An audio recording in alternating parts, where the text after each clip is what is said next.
Crystal palace, যাদের নাম শুনলে একসময় মাঝারি মানের ক্লাবের কথা মনে হতো, তারা এখন ইংলিশ ফুটবলের আলোচনায় সেরা জায়গাগুলোর একটিতে।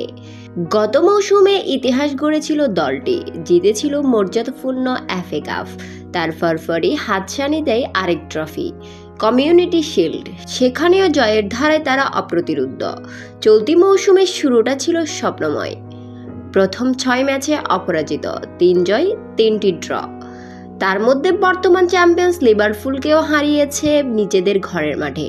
কিন্তু সব ভালো কিছুরই যেমন শেষ থাকে, প্যালেসে সে অপরাজয়েরও যাত্রা থামল গত রাতে।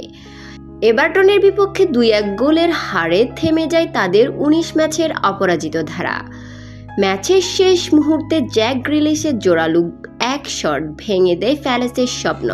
তবু একটা কথা বলা যায়, এই প্যালেস এখন ভয় পায় না, বরং অন্য দলগুলোকেই ভয় দেখায়।